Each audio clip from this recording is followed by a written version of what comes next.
Hello everyone, welcome to the channel VIP News Rajasthan. Reported by Lakshman Singh Maid, Bhavani Shiksha Niketan Gelasar become a guide of education, values and success. In the board examination, Ritika Rathod scored 97.33% to become the center topper, while Mamta Kanwar scored 90%, becoming the school topper. Makrana. In today's detail era, Bhavani Shiksha Niketan Senior Secondary School located in rural area of Makrana Panchayat Samiti is becoming a beacon for all-rounded development of students. The excellent board results in the 2024 to 2025 academic season prove that away from urban glamour, this school faces not on show but on laying a solid foundation of education value and successes.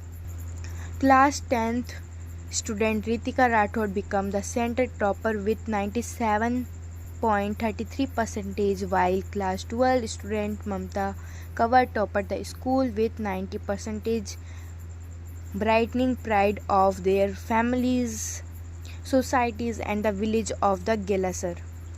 Many students from Bhavani Shiksha Niketan have gone to survive in prestigious government positions including IAS and RAS. The school is also excelling the field of sports at the state level. Director Deepika Dilip Singh Rathod openly addressed the increasing competition in education and exposed a bitter truth. After achieving excellent results in rural schools, many students and their parents are ruled away by urban schools and using various initiative and misleading achievements.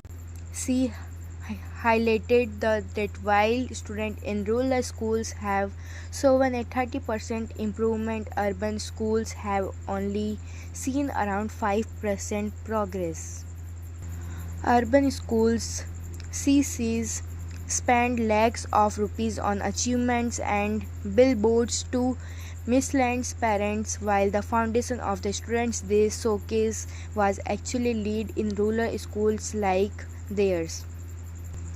At Bhavani Shiksha Niketan Gelasar, education is not just a progress but a holistic development journey empowering children in every way. Students here are taught life values, cultures, and social responsibilities.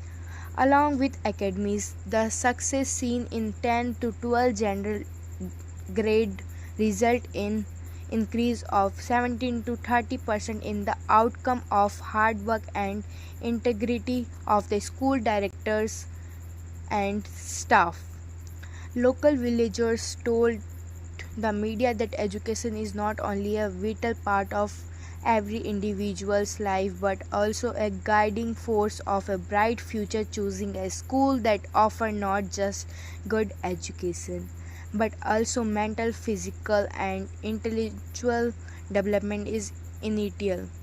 Bhavani Shiksha Niketan has emerged as an ideal option of children of Gelasar and surrounding areas. The school offers quality education, modern academic and a healthy environment. Modern and smart classrooms. In today's detail age, Bhavani Shiksha Niketan provides state-of-art education, very low fees.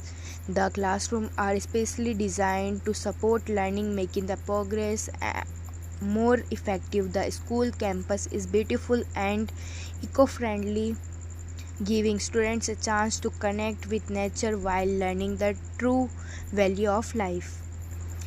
There are open playgrounds and spaces for physical activities. The sports student physically development. It is the only school in region that offer world-class facilities and affordable fees.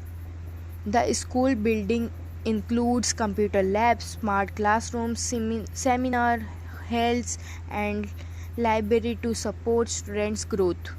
Along with academics, sports, arts, and culture activities also organized to enhance creativity and physics development. A a main aim of Bhavani Shiksha Niketan is to prepare students to become responsible and capable citizens. The school's version is to make every student physically, mentally, and morally strong so they can face life challenges with confidence. The school has a teamwork of experienced and trained teachers who are always ready to solve the students' problems. The education system is practical and result increasing success. Success only is academic but also in other parts of life. Students at Bhavani Shiksha Niketan are not only educated academical but are also inspired to become good human beings. The school environment fosters self-reliance, discipline, and responsibilities. According to Director Dilip Singh Rathod, education is the most powerful means to improve life. We inspire our children not only to achieve excellent academic results but also to become good individuals. We इसमें हम प्रिया सोनी के घर पे खड़े हैं और आप कौन सी कक्षा के स्टूडेंट हैं? कक्षा 10 कौन सी स्कूल में? Bhavani senior secondary school. कितने परसेंट नंबर आपने? 85.50। ये जो सफलता मिली है आपको किस तरह से मिली? मेरी मम्मी पापा और स्कूल के स्टाफ की वजह से। किस तरह के सहयोग रहा आपका, मम्मी का, पापा का, स्कूल का? मम्मी मेरे को हमेशा सपोर्ट करती थी कि पढ़ो और पापा भी काफ़ी सपोर्ट करते थे। स्कूल में इतना आसानी से पढ़ाया जाता था कि एक बार में ही समझ में आ जाता था। स्कूल में आप कितने साल से अध्ययनरत हो? कितने साल से स्कूल में आप पढ़ रहे हो? मैं शुरू से फर्स्ट क्लास से स्कूल में। तो स्कूल का माहौल किस टाइप का है, क्या करना चाहोगे इसके बारे में आप? बहुत अच्छा है स्कूल का माहौल, टीचर्स भी काफ़ी अच्छे हैं और पढ़ाई भी काफ़ी अच्छी होती है, फीस भी काफ़ी कम है और मोटिवेट भी बहुत किया जाता है स्कूल में। आगे जाकर आप किस तरह क्या बनना चाहते हो? आगे जाके सीए बनना चाहती हूँ। आप जो दिन भर जो पढ़ाई कर रहे हो किस तरह से पढ़ाई करते हो? दिन भर में कितने घंटे आप लगातार पढ़ाई करते हो, क्या आपका सिस्टम है? सुबह जल्दी उठती थी और 2 या 3 घंटे सुबह पढ़ाई करती थी, फिर तैयार होकर स्कूल चली जाती थी और स्कूल से आकर खाना खाकर फिर से पढ़ाई करने के लिए बैठ जाती थी और शाम को बस आधा घंटा खेलने के लिए आती थी। कितने भाई बहन आप? 3 भाई बहन हैं। कौन कौन सी क्लास में? मैं 10th में थी, मेरी बहन 5th में थी और मेरा भाई भी छोटा है, पता नहीं है। आप क्या करना चाहोगे यहाँ की युवाओं को भी, किस तरह से आगे पढ़ाई किस तरह से करनी चाहिए कि जिससे आगे बढ़ सके? हमें बिल्कुल पढ़ाई में ध्यान रखना चाहिए, इधर उधर की बातों में नहीं ध्यान रखना चाहिए, पढ़ाई में ज़्यादा से ज़्यादा कंसंट्रेट करना चाहिए। आज के बच्चे मोबाइल की तरफ ज़्यादा रुचि रखते हैं, क्या कहना चाहोगे मोबाइल को लेकर के, जो बच्चों पे किस तरह असर होता है? बहुत बुरा असर होता है। कुछ बच्चे मोबाइल में उल्टी सीधी चीज़ें देखते हैं, उन्हें ये नहीं देखना चाहिए। मोबाइल का इस्तेमाल सिर्फ पढ़ाई के लिए करना चाहिए उनको। Thank you. Bhawani Niketan senior secondary school Gelasar की छात्रा कक्षा 10th की रितिका राठौड़, जिसने मेरिट में अंक हासिल किए हैं 97.33। आपकी मुस्कुराहट बता रही है कि आप बड़े खुश नज़र आ रहे हो। यस। कैसा महसूस कर रहे हो आप? बहुत अच्छा महसूस कर रहे हैं। क्या फैमिली बैकग्राउंड आपका, किस तरह से आपको संघर्ष करना पड़ा पढ़ाई के लिए? मैं फैमिली बैकग्राउंड से मेरे को बहुत ज़्यादा सपोर्ट मिला है, ख़ास तौर पर मेरी मम्मी जी, उनने बहुत मोटिवेट किया है मेरे को, और पापा जी, सबका बहुत सपोर्ट रहा है यहाँ तक पहुँचने के लिए। कितने साल से आप स्कूल में अध्ययन कर रहे हो? मैं 6 से यहाँ पे इस स्कूल में पढ़ रही हूँ। तो कैसा आपको स्टाफ, यहाँ का वातावरण कैसा लग रहा है आपको? यहाँ का वातावरण बहुत अच्छा है, हर तरह से बच्चे को मोटिवेट किया जाता है, टीचर स्टाफ भी बहुत अच्छा है, हर तरह से कोई भी डिफ़िकल्टी होती है उसको मतलब बहुत अच्छे से समझाते हैं और मतलब बहुत सपोर्ट करते हैं बच्चे को आगे बढ़ाने में। कौन सी ऐसी मैडम जो आप बता रहे हैं जिसके बारे में आप एक विशेष लगाव रखती हैं और कह सकते हैं कि हाँ आपको मोटिवेट किया है? दीपिका मैम हमारी। तो दीपिका मैम के बारे में आप कुछ बताएंगे भी, किस तरह से ये स्कूल को मैनेज करती हैं? ये बहुत संघर्ष करते हैं और बच्चे को मोटिवेट करते हैं कि हमें आगे बढ़ना चाहिए और बहुत सपोर्ट करते हैं हमें पढ़ाई के तौर कितने भाई बहन हो आप? पे। हम 3 भाई बहन हैं, तीनों इस स्कूल में पढ़ते हैं। पढ़ते हो। आगे जाकर के आप क्या करना चाहेंगे? आईएएस अधिकारी बनना चाहते हो या पुलिस डिपार्टमेंट में जाना चाहते हो? क्या आपकी सोच है? मैं आगे जाके आईएएस की तैयारी करना चाहती हूँ और फिर उसके बाद में उसके बाद में देश की सेवा करने के लिए आप देश की सेवा। आईएएस बनकर के आप देश की सेवा करना चाह रही हैं। स्कूल और भी बहुत आसपास में, लेकिन आपने इसी स्कूल का चयन क्यों किया? स्कूल का इन्वायरमेंट बहुत बढ़िया है, स्टाफ बहुत बढ़िया है और मतलब बहुत अच्छी तरह से एक्सप्लेन करते हैं, पढ़ाई भी बढ़िया है, इसलिए मैंने इसको चूज किया। अब दिन भर में जो दिनचर्या है आपकी, किस तरह से आप सिस्टम से पढ़ाई करते थे जो जिससे बच्चे प्रेरित हो भी इस तरह से पढ़ाई करनी चाहिए? सुबह मैं पहले जल्दी उठती थी और फिर बाद में 2 घंटे पढ़ाई करके फिर स्कूल आते थे।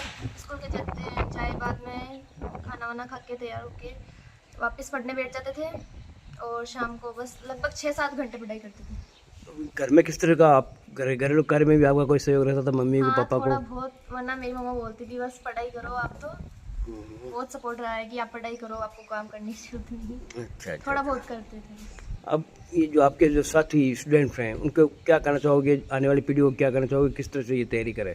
मैं उनको कहना चाहूँगी बस अपना दिमाग पढ़ाई में रखें और आगे बढ़ें। ठीक, थैंक यू। बात कर रहे हैं हम सीनियर सेकेंडरी स्कूल गेलासर भवानी निकेतन स्कूल से के डायरेक्टर सर श्री दिलीप सिंह जी राठौड़। आपका संघर्ष काफ़ी लंबे टाइम से स्कूल को लेकर के चल रहा है, क्या कहना चाहेंगे? किस तरह से आपकी स्थापना की स्कूल की और अब तक के सफ़र में किस तरह का सफ़र आप महसूस करते हैं? सर, शुरू से ही ये ग्रामीण क्षेत्र का स्कूल है। जैसा कि आपको पता है ग्रामीण क्षेत्र के अंदर संघर्ष है, लेकिन संघर्ष के साथ में हमें यहाँ सफलता भी मिली है। ग्रामीण क्षेत्र के अंदर जो ग्रामीण प्रदेश के बच्चे होते हैं उनकी घरेलू समस्याएं होती है, उसके बावजूद विद्यालय ने लगातार अच्छा रिजल्ट दिया।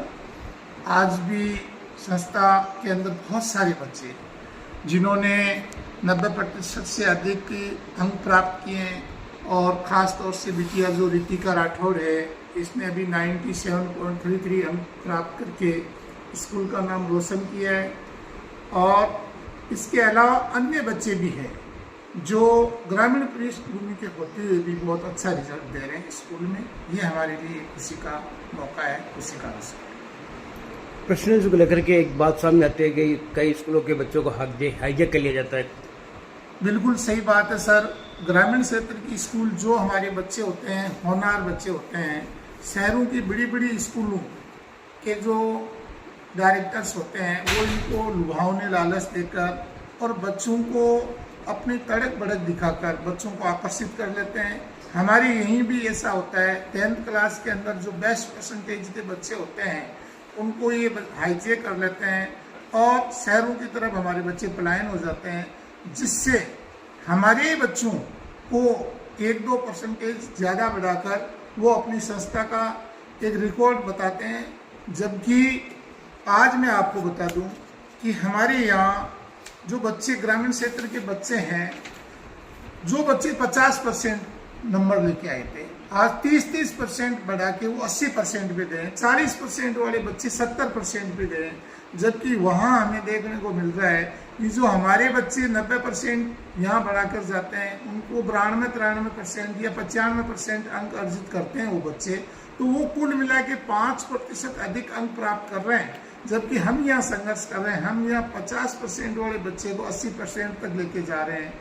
तो ये एक ग्रामीण क्षेत्र के लिए सबसे बड़ी समस्या यही है कि हमारे बच्चों को हाईजैक कर लेते हैं बड़ी बड़ी स्कूल वाले लालच देके, और वो उनके पास हजारों की संख्या में बच्चे होते हैं और वो कुछ 10-20 बच्चे जो इनके अच्छे नंबर लाते हैं उन्हीं का एक शो करते हैं। बाकी पूरा जो रिजल्ट होता है वो लोगों के सामने नहीं रखा जाता। हमारे पास बहुत कम बच्चे होते हैं, उसके बावजूद हम 50% से ज़्यादा बच्चों को कोशिश करते हैं 80 से 90% और 90 से 95-97% लाने का प्रयास करते हैं। तो ये मैं चाहता हूँ कि ग्रामीण क्षेत्र के अंदर भी ये एक जागृति आनी चाहिए कि ग्रामीण जो संस्थाएं हैं वो भी शहरों से कम नहीं है। और निश्चित तौर पर जैसे हमारी बिटिया ने रिजल्ट दिया है, इसके पहले भी कई बच्चों ने बहुत शानदार रिजल्ट दिया है, तो वो रिजल्ट ग्रामीण क्षेत्र का काउंट होता है।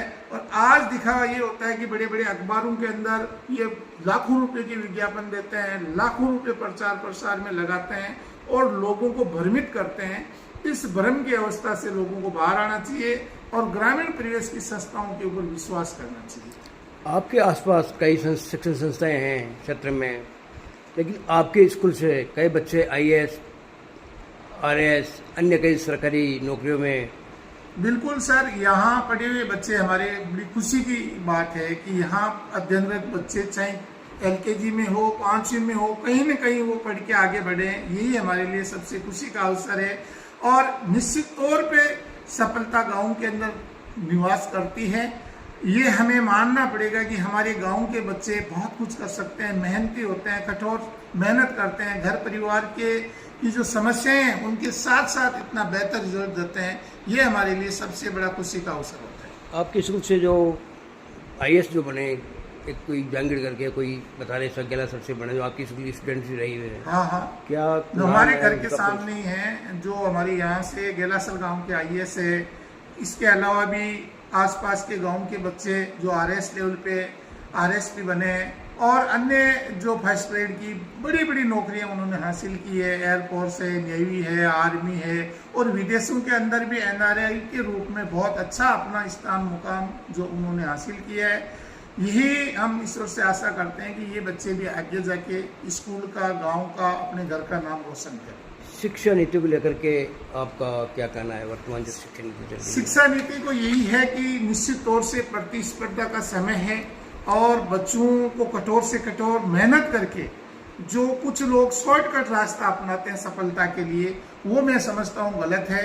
आज का कंपटीशन बच्चों की मेहनत के लिए होना चाहिए, लेकिन लोग अन्य तरीकों से सफलता हासिल करके अपने आप को बुलंद करते हैं, ये थोड़ा गलत है। बच्चों को आप क्या संदेश देना चाहेंगे? बच्चों को भी यही संदेश देना चाहता हूँ कि कठिन से कठिन मेहनत करें, लगातार मेहनत करें, नियमित रूप से अभ्यास करने पर निश्चित रूप से वो सफलता प्राप्त करते हैं। दूसरी बात, अपने मनोबल को बढ़ा के रखें। बच्चों के मन में कभी कभी ये हो जाता है कि शहरों के अंदर पता नहीं कैसी व्यवस्थाएं होती होगी, उनके मन के अंदर ऐसे विचार होते हैं, लेकिन मेरा मानना ये है कि जो मेहनत करता है वो निश्चित तौर पर सफलता प्राप्त करता है। चाहे गांव ढाणी के अंदर बैठा हुआ बच्चा है, वो भी निश्चित तौर पर हमने देखा है कि बहुत बड़ी बड़ी परीक्षाओं के अंदर गांव ढाणी के बच्चों ने उच्चतम स्तर प्राप्त किया है। स्कूल संचालन में आपकी धर्मपत्नी जी दीपिका जी का भी बड़ा सहयोग रहा है शुरू से ही। आपसे भी हम